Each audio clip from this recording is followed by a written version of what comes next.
Thank you, Bridget, and thank you to you and Erica and Ligia, who I know are putting a lot of work into organising these seminars.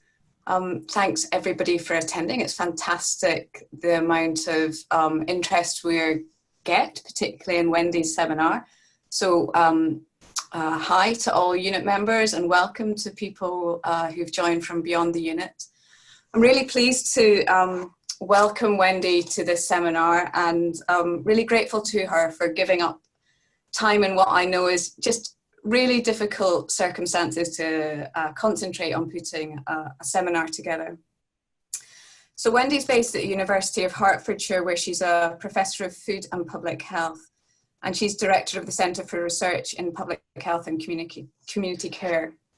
Her work is at the interface of social science and public health, and particularly in relation to food purchasing, food preparation and food consumption, which is a space that really interests me and that I'm looking forward to hearing about. So she's going to be speaking today about systems approaches to obesity and the lived experience of young people. And as Bridget explained, we'll mute all questions until after Wendy's finished speaking, but if you would like to ask a question, you can either just indicate in the chat that you'd like to ask a question or put a summary there, and I'll try and manage all of those at the end. So thanks very much, Wendy. We'll hand over to you. Thanks a lot, Jean, and thank you for inviting me to do this and to talk about work that was already being conducted pre-COVID and the situation we find ourselves in. So it's nice to be able to share that with people, and obviously our sort of conversations around it might shift than they might have done before we find ourselves in this new normal, interim normal. I'm not sure it's new yet, but anyway. So I wanted to talk about sort of bringing together some work on systems approaches and systems thinking about obesity, along with the lived experience of young people, drawing on some work we've done with Hertfordshire County Council colleagues. I'm going to start by just talking through 3 principles that really underpin all of the research I've probably ever done and continue to do, things that feel important sort of philosophically, as well as what we're trying to achieve. And certainly now that we're part of the NIHR Applied Research Collaboration for the East of England, it's even more important because community involvement and lived experience is a really crucial part of us finding sort of solutions to health needs in the East of England. So I've got to remember to coordinate devices here, so bear with me. So my first underpinning principle is about involving people with lived experience, and whether that's with socio-economic deprivation or affluence for that matter, obesity, malnutrition, hunger, in everything we do, and research of relevance to public health processes, practices, interventions or policy. Really important that all stages of commissioning programs or services that we do understand and try to not walk in people's shoes, because we're unable to do that, but take account of their lived experience. And we have a really strong tradition, I'm pleased to say, in the UK about patient and public involvement in research, PPI. But even now, I don't think it's universally acknowledged or accepted that people with experience of a particular situation or condition or service are actually the ones best placed to help us in finding new solutions. Why? Well, involving people, communities is messy. It's very time consuming. It can be very costly in terms of resource as well as actual funding. And so is it worth it? It is worth it. It should not just be tokenistic. It's not just a nice to have. And this underpins a lot of the research in CRIPAC, the centre where I'm director. It's fundamentally important that we do always involve communities in designing their neighbourhoods, their workplaces, their schools, their services, to improve the primary prevention of conditions such as obesity and things that are related to that. I think any public health initiative or service that doesn't do that is flawed. And I would like to think we move to a position where we can enable, whether it's communities, individuals, academics, public health specialists, to call out processes that aren't sufficiently underpinned by lived experience. That's probably some way off. But my view is always that we should move to a point where communities feel that they are the champions of their own lives and that they can speak up when they're not being included and not being heard. And I think that includes as well trying to put more weight on qualitative research. A lot of the research I do tends to be qualitative or mixed methods. And sometimes that's not seen as powerful enough to sort of change policy or intervention, but it does need to be part of the solution.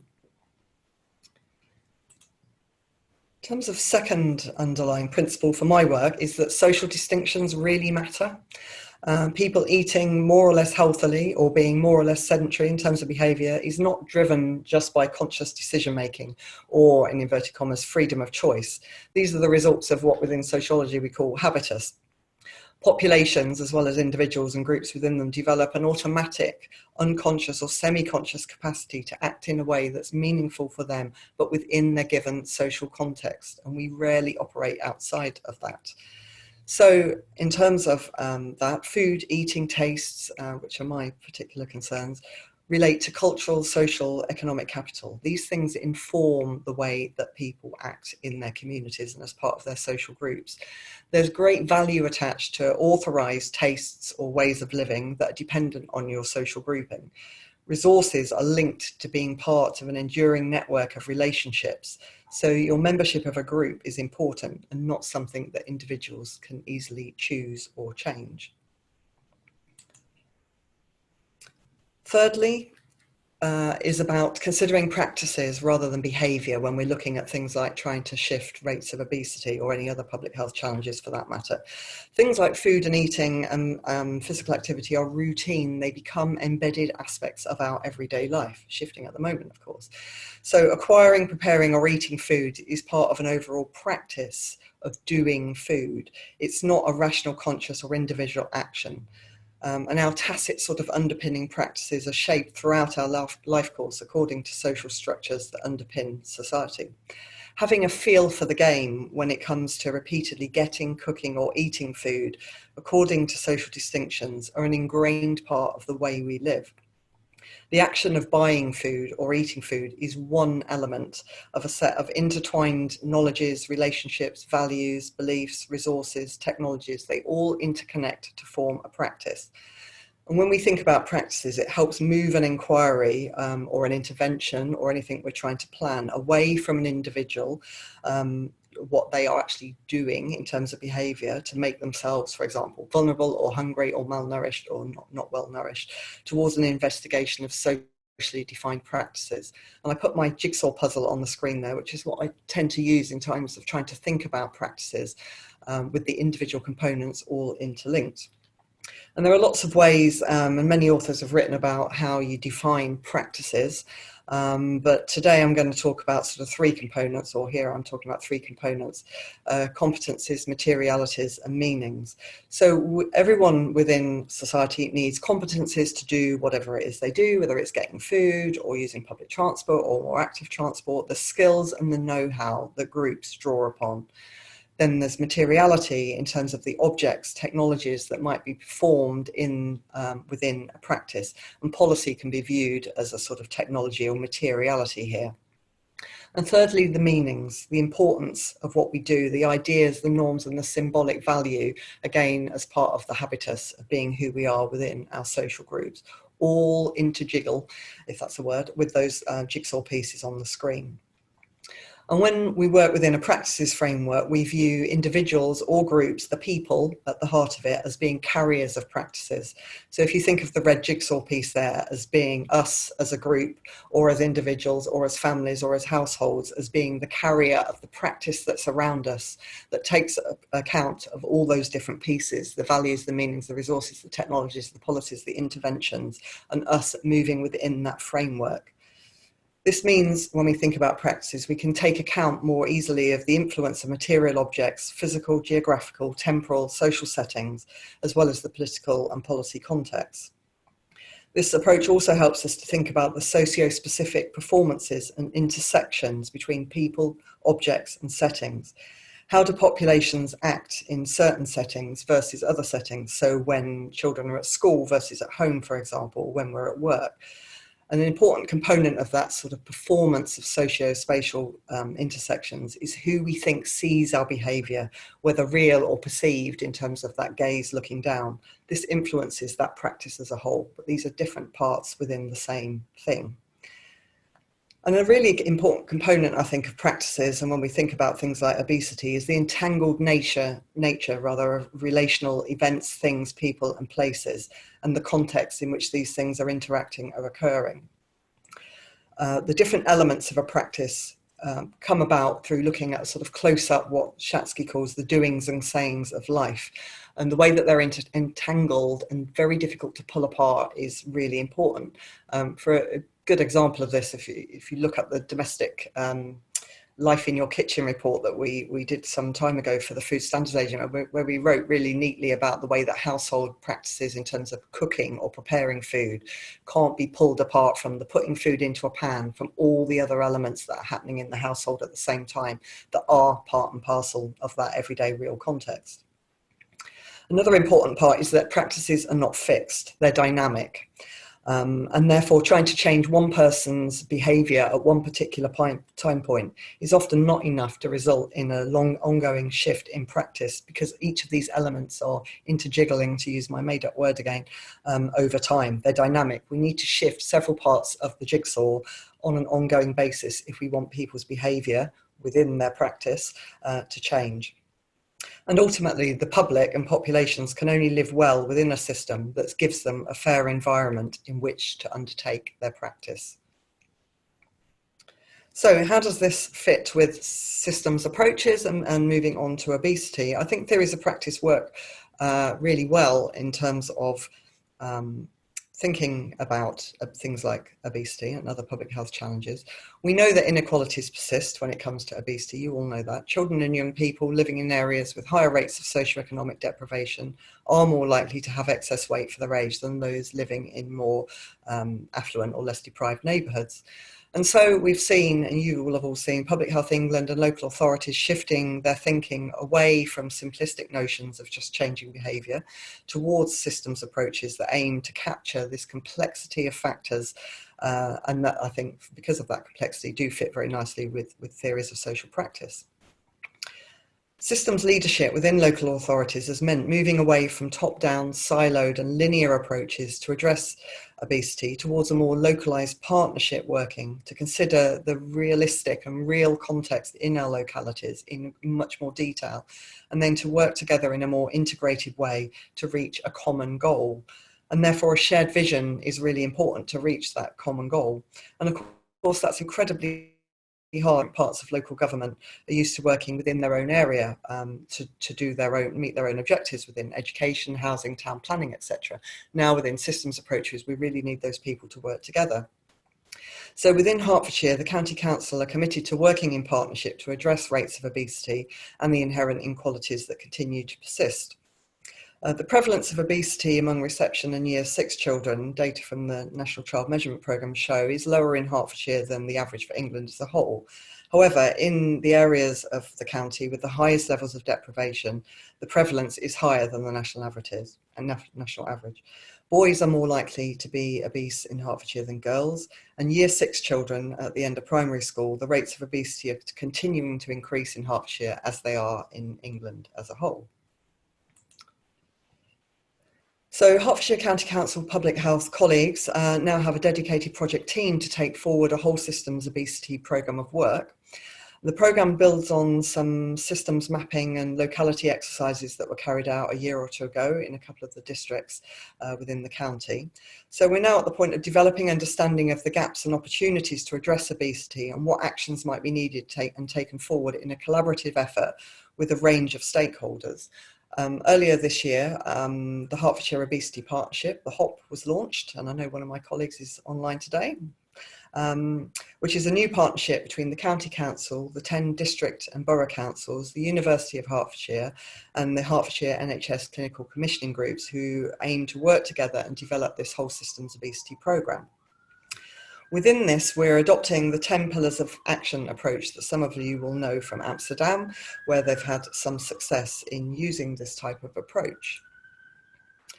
So it's acknowledged within our approach of using the 10 pillars that we need multiple levers to be applied if we're going to address obesity effectively, and that partnership working is essential as part of this. And that includes the involvement of local communities, which is part of my role here, I suppose. We all acknowledge that impact is going to take many years to demonstrate. This is not a quick win, and indicated by the arrows on the screen there about population impact and quick and slow results.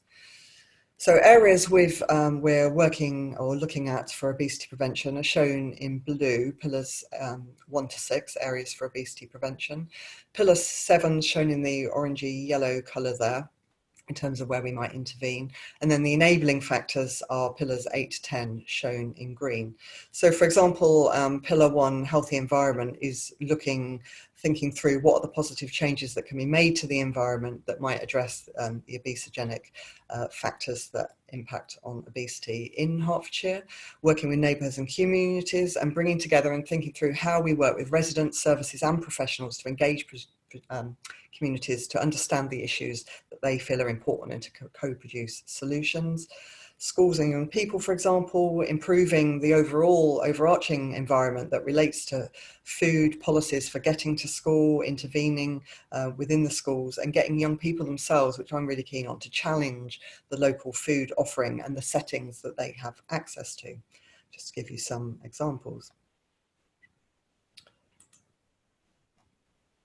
So we're at the point now, even though this was only launched a little time ago and obviously things are slightly paused for the time being, we need to co-produce solutions around these 10 pillars of action to prevent obesity and facilitate a less obesogenic environment. And part of that, we want to develop and carry out engagement activities with our local communities. The County Council team had carried out a survey of 1,600 parents in Hertfordshire, and parents reported that healthy eating and healthy weight are among the top 4 issues that they really want support and advice on, and that's alongside mental health and physical activity, which interact obviously with the other 2. But there's little evidence about what priorities children and young people themselves feel are important, and particularly with regards to maintaining or achieving a healthy weight. And the whole point of a whole systems programme of work is characterised by relevance with all stakeholders, and therefore that should include children and young people. Meaningful involvement can improve the relevance of the work that we're doing, help us refine the methodological tools by which we continue to engage with our communities, and can really help with the interpretation and usefulness of our findings, all really important in terms of if we're investing in this kind of approach, we want to get the most from it. So in return, children and young people might become more enabled and have the confidence to speak up and really get involved in the solutions that are going to work in their local area. We really need children and young people to help identify issues and questions that academics or those designing services just simply wouldn't think about or wouldn't prioritise. And we were really guided in the work that I'm going to talk about in a minute with the work by Tracy Johns at the University of Essex, who's part of the Research Design Service. If you look up the Reaching Out project in terms of ways of really trying to engage on an ongoing basis, not that we've fully achieved this yet, but that's Tracy's goal and ours too. We selected for this work Stevenage as the focus in Hertfordshire for an initial consultation with young people. Stevenage is one of the 4 populations in focus we identified as part of the NIHR Applied Research Collaboration, the ARC for the East of England, which aims to involve local communities and stakeholders in our populations in focus to identify and address issues of relevance to their health and well-being. We really want to achieve change by the end of our 5-year programme. Around 20% of children, 19% of children, 3,500 of them in Stevenage live in low-income families. And figures suggest that over a sort of 3-year rolling period, a third of children aged 10 to 11 years are overweight or obese living in that town, higher for other districts in Hertfordshire. Stevenage also has lower than average numbers of primary and secondary school age children who are physically active and worse indicators of mental health and emotional resilience among young people than the average in Hertfordshire. So we really wanted to consult with this group or a group of young people in Hertfordshire, and we thought long and hard about how we were going to ask about obesity without asking about obesity, which I was really keen that we found a way of doing this. Because if you automatically ask people, how do you prevent people becoming overweight? They talk about eating 5 a day and they go to some automatic, well-rehearsed solutions. And we really wanted to try and get beyond that, so we really dug down in the locality and found what was important in Stevenage. So after discussion with other ARC colleagues, we agreed we would really take a broad approach, not really it's not that we covered our agenda, what we were doing, but we wanted to give young people a chance to just tell us, what is it like growing up in Stevenage in Hertfordshire? What is life like for you before focusing our discussion down? We thought that might reveal a wider range of determinants and help find some localised strategies. So because this work was going to start sort of July time last summer, and we thought young people weren't going to be in school during the period we were looking at. So we needed to find a way of engaging with young people who weren't in school, secondary school age. So we approached Stevenage Football Club, who were running National Citizen Service, NCS programmes for young people aged 16 years. There was a group already meeting over August, sort of every day for a couple of weeks, who had got to know each other through some residential sessions they were part of. So that gave us the opportunity to return to the same groups of young people, but not inside school time, to try and work with them in depth over a couple of sessions. So we recruited 56 young people, 26 male, 30 female, all aged 16, who were involved in the NCS during this time, and we visited them twice, which is a limitation and a strength in terms of what we could achieve. I can talk about that later. And we really wanted to try and give young people sort of ownership over the way the consultation was run as much as we could. We couldn't fully do that. So we tried to limit the impact of the research team on what young people were asked to discuss. They gave them as much space as possible within the sessions to come up with and decide who they wanted to work with in the group and the way to do it. So during the first visit, which was about sort of 60 minutes in length, we asked young people to sort of map out what services and activities and places were available to them in their town. We provided them with a map. We'd indicated on it some key places, schools, leisure centres, key transport hubs, for example, to then really get them to sort of annotate that and tell us what was relevant to them in terms of how they spend their spare time, how they travel around Stevenage or the wider area, and any areas they would avoid going. We asked them to think about if the layout of the town worked for them, where things were, and practicalities. We then asked them to sort of move on and think how that works for young people more widely, and to record sort of the different ways that this might impact them. What is it like to live in Stevenage? What you do and don't like? And for example, we gave them prompt questions. If you were in charge of Stevenage Borough Council for a day, what would you immediately try and change to get some context?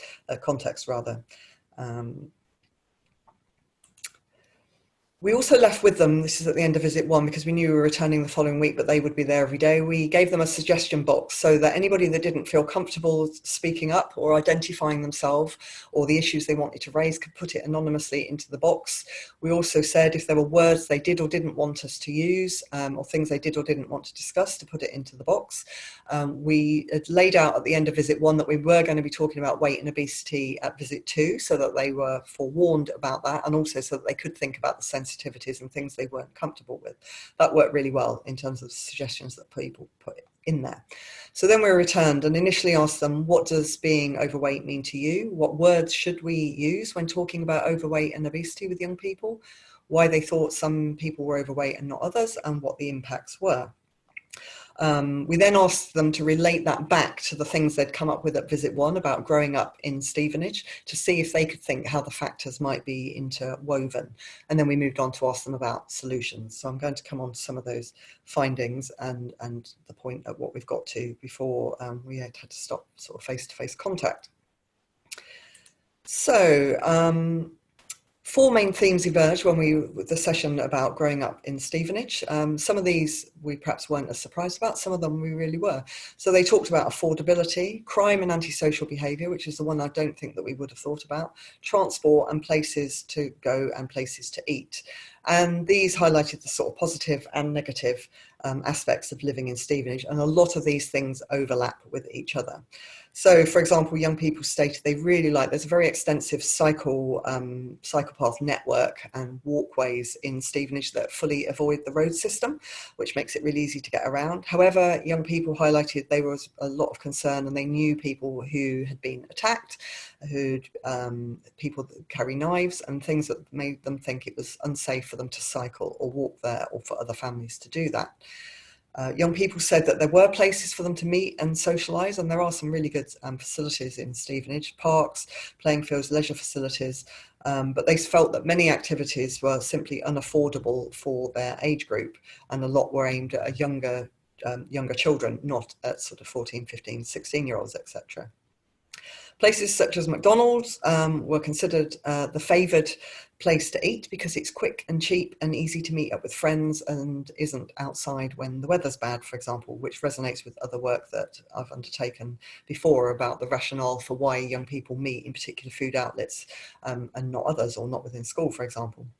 In terms of crime and antisocial behaviour, we were quite surprised that a lot of young people had experience of this. Wasn't a sort of hypothetical, abstract fear that the young people had. They knew of people that had been the victims of crime, had had their bikes stolen, or had been attacked outside school or in some of the other areas within Stevenage. They felt that many of the sports facilities, even if they were available, they weren't widely advertised, they weren't available to them, they were only available in particular schools. For example, schools that made the school gym available for a short period after school wasn't available to other young people from other schools, and other places were just simply too expensive for them. I'm just going to skip over some of this so I know I'll run out of time. So we asked young people what being overweight meant to them and what words they would use. And the word cloud on the screen there, as word clouds do, puts in bigger type the words that young people used more often. Young people didn't think there was a need to find different language to talk to them. They thought overweight and obesity was just fine. And I think that is an important finding. We don't need to skirt around the issue. They thought it was probably offensive to use the term fat with people, and that should be avoided. The word thick came up quite often, THICC, in terms of a word commonly associated, particularly on social media, to describe young people, predominantly women and girls, who have a curvaceous or exaggerated sort of hourglass figure with a small waist and flat stomach. And this is seen as aspirational for young girls and women, following role models, if that's the right word, for Kim Kardashian. So those kind of terms came up. Young people were quite knowledgeable about BMIs above 25 and above 30 as being relevant to overweight and obesity, and about excess weight more generally. And there was some talk about body positivity, of having actually a bigger body size, so this wasn't always seen negatively. Young people talked a lot about the factors underlying or as a result of excess weight and obesity in terms of metabolism, genetics, specific diseases and medical conditions. They talked about endometriosis, hyperactive thyroids, polycystic ovary syndrome, weight gain as a result of medication. Also about disabilities and the inability to be physically active due to chronic health conditions like chronic fatigue, for example, perhaps illustrating some of the factors within their wider family and social networks.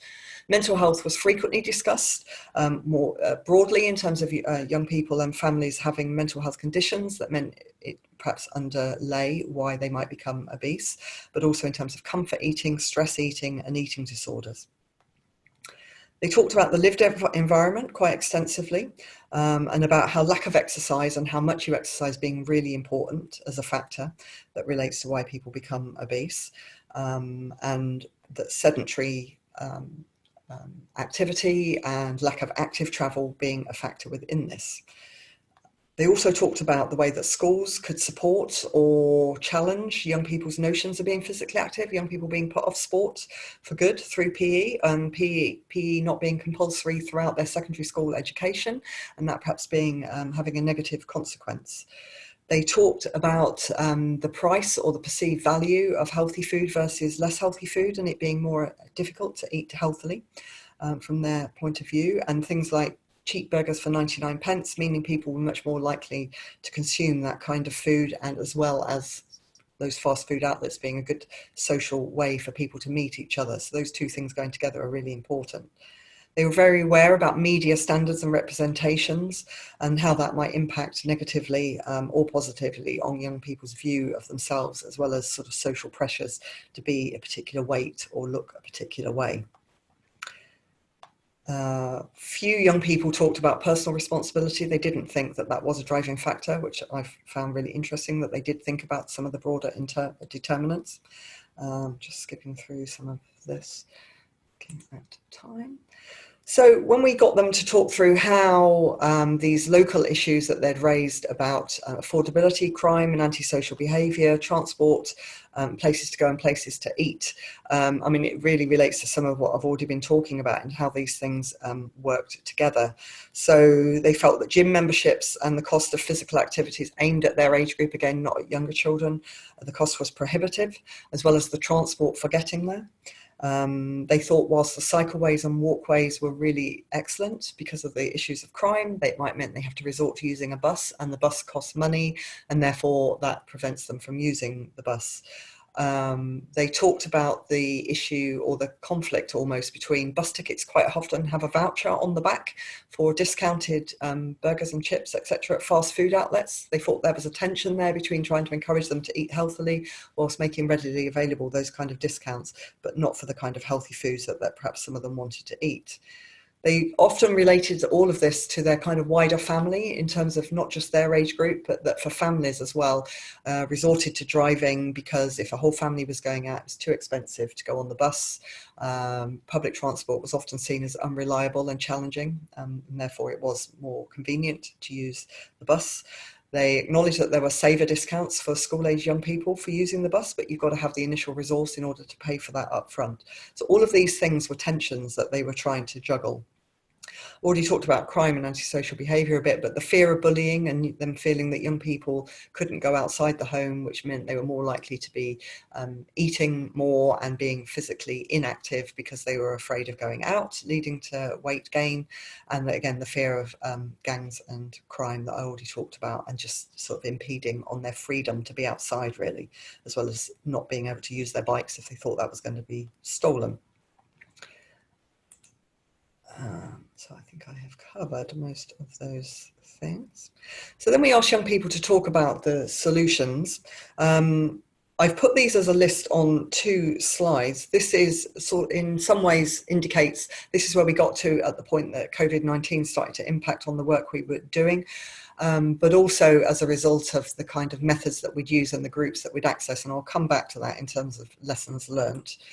So I'm relating these to some of the pillars that I talked about earlier on in terms of the 10 pillars approach we're taking to this whole systems approach to obesity in Hertfordshire. So in terms of healthy environment, young people talked about, not surprisingly, the solutions being about better pathways and cycle lanes and reducing the fear of crime or crime activity in those areas. Banning cars in town centres. We really encourage young people to think broadly. What we would hope to do, although we haven't got to this point in the work yet, is to really take some of these solutions to the borough and county council sort of town planners and others involved in this programme. You know, we need to take all of these solutions seriously and think them through to think, let's not dismiss them, even if they seem really aspirational, like banning all cars in a town centre. The bus tickets I talked about, they said, why can't we have the discounts at fast food outlets on the back of bus tickets replaced with getting a free piece of fruit, for example. More police patrols, better street lighting, cost of food, number of takeaway and fast food outlets.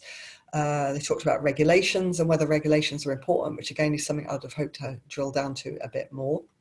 And more public images about obesity, similar to cigarette packaging, although this wasn't a widely held view. In terms of neighbourhood and communities, you can see there, I'll just let you read those for a couple of seconds. They're all interrelated to what I've talked about. And then in terms of schools and workplaces, I thought it's quite interesting that in terms of schools and workplaces, they took more, this was more a sort of didactic and pedagogic sort of approach to what they might learn and what others might teach them, rather than broader aspects about the environment in schools, which I'd like to do more work on. Events targeted at young people, talking about focusing on them, and more programs like the NCS. I think the NCS is a great scheme for young people. So this is the point that we sort of wrote up our report. So in terms of sort of lessons learned, I think the approach that we took really did work in terms of taking the broad approach. What is it like to live in your town, and giving the agenda almost over to young people. The downside is that because groups like the NCS meet for a specific period, we can't go back to the same group of young people to really work with them in a more sort of defined way about some of these solutions, because ideally we would have liked to work with them over a longer period so that they can work with us. So in terms of whether we were able to sort of take a systems approach in getting young people involved and being consulted with, yes, but there is a point at which that stopped. And we were hoping to, or we are intending still, hopefully, to continue the work in other areas, other populations in focus that are important to the ARC, Peterborough and Fenland being one, where we'd set up groups of sessions with young people who meet on an ongoing basis so that we could overcome the limitation of the work in Stevenage and work with these young people over a longer period. But COVID-19 has put a halt to that for now. So I think I'm going to move on in a minute. So we are feeding back these results. The report is available. I've put the link there. Obviously, you probably can't write that down, but you can easily find it on the ARC East of England website from the prevention and early detection theme pages, which is the theme that I lead. We're feeding back these findings to sort of district and county council colleagues and working with the youth council and things like that. But there is more work to be done. I think we only partially have got to the point of fully involving young people. We need to work with other ARCs and others who are expert in this as to how you go further to make sure that at all points in the process, up to the point of using the findings, that we fully engage with those communities, which is what we set out to do. So I think I will end there and find out what your questions are. Thank you for listening.